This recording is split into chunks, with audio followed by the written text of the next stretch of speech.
बड़ी खबर सिवान से सामने आ रही है, जहां सिसवन थाना क्षेत्र में पुलिस ने कार्रवाई करते हुए खान ब्रदर्स गिरोह के 3 बदमाशों को भारी मात्रा में हथियार के साथ गिरफ्तार किया है। इन बरामद हथियारों में AK-47 जैसे असॉल्ट राइफल भी शामिल है, तो वहीं कार्बाइन भी है, राइफल है, बंदूकें हैं, जिंदा कारतूस हैं, कई हथियार बरामद हुए हैं। सिवान एसपी को ये गुप्त सूचना प्राप्त हुई थी कि अयूब खान और रईस खान गिरोह के द्वारा किसी बड़ी वारदात को अंजाम दिए जाने की योजना बनाई जा रही है और इसके लिए उन्होंने अपने गुर्गों के यहाँ अलग अलग ठिकानों पर हथियार छिपा कर रखे हैं। इसी आलोक में SDPO 1 के साथ एक टीम बनाई गई और सिसवन थाना को लेकर SDPO सदर ने कार्रवाई शुरू की। सिसवन थाना क्षेत्र में विभिन्न ठिकानों पर जब उन्होंने छापेमारी की तो इस दौरान AK-47, कार्बाइन, एक राइफल, एक बंदूक, 2 लोडेड मैगजीन AK-47 की और दर्जनों जिंदा कारतूस बरामद हुए हैं। ये एक बड़ी सफलता मानी जा रही है। राज्य भर में कोड ऑफ कंडक्ट लागू है, मॉडल कोड ऑफ कंडक्ट, जिसे आदर्श आचार संहिता कहा जाता है, और इसे लेकर जब से ये लागू हुआ है पुलिस प्रशासन काफ़ी सतर्क है, चारों तरफ नज़र रख रही है, सघन वाहन जांच किए जा रहे हैं, आसूचना संकलन कर विभिन्न जगहों पर छापेमारी की जा रही है। टेक्निकल टीम के सहयोग से ये सूचना एसपी को प्राप्त हुई थी और एसपी ने कार्रवाई करते हुए ये बड़ी सफलता अर्जित की है।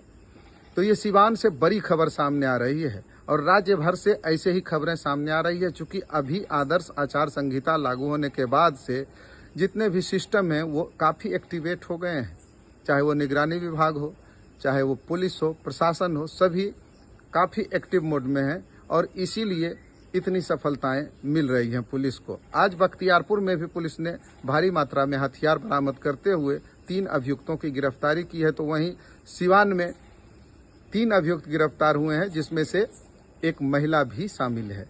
पूरी खबर देखिए शंखनाद पर। में गुप्त सूचना मिली थी कि कुख्यात अयूब रईस गिरोह के कुछ सदस्य उनके अवैध हथियार को छिपा करके रखे हैं और इधर उधर ट्रांसपोर्टेशन करना चाह रहे हैं। इसी सूचना के आधार पर SDPO सदर अजय के नेतृत्व में एवं STF की टीम के द्वारा छापेमारी की गई। छापेमारी के क्रम में अयूब रईस गिरोह का जो हथियार है वो हथियार हम लोग बरामद किए हैं, जिसमें एक AK-47 रेगुलर है, एक DBBL गन है, एक कार्बाइन है, एक देसी कट्टा, 145 राउंड गोली है, उसके बाद फिर और भी 9mm की गोली है। इस तरह से हम लोग हथियार की बरामदगी किए हैं। सर कोई गिरफ्तारी वगैरह? हाँ, इसमें हथियार जो रखे हुए थे इनका एक आपराधिक गिरोह है जो कि आपको संगठित अपराध में संलिप्त है। तो यही सूचना थी कि इन्हीं के गिरोह के सदस्य जो हैं, एक बाबू हैं, एक अब्दुल कलाम आज़ाद हैं और एक जो शाह आलम जेल गए थे उनकी पत्नी है जो कि हथियार रखी हुई। तो हम लोग 3 अलग अलग जगह पे छापेमारी करके बाबू अली के यहाँ से हम लोगों ने इस कार्बाइन रिकवर किया है और आज़ाद अंसारी के यहाँ से AK-47 रिकवरी है और एक देसी कट्टा है एवं शाह आलम की पत्नी के पास से एक 2 नाली रेगुलर बंदूक रिकवर। कुछ सर पता चल सका है इतने अत्याधुनिक हथियार आखिर ये लोग कहाँ से लेकर के आए? अब इस संबंध में इनका ये पुराना आपराधिक संगठित गिरोह रहा है। ये लोग अपराध करने की जब भी बारी आती थी तो अपना हथियार निकालते थे, यूज़ करते थे, फिर अपने गिरोह के अन्य सदस्यों को ये रखने के लिए देते थे और फिर जैसे ही ज़रूरत पड़ती थी तो ये हथियार मंगवा लेते थे, काम करके फिर इधर उधर हथियार छिपा करके रखते थे। जैसे चुनाव को प्रभावित करने के लिए कहीं ये कोई साजिश तो नहीं? विधानसभा चुनाव के मद्देनज़र ये कार्रवाई चल रही, रेगुलर कार्रवाई चल रही है। कल ही हम लोग ने सिवान जिला में करीब 9 अवैध अन्यास रिकवर किए हैं पिछले 24 घंटे में।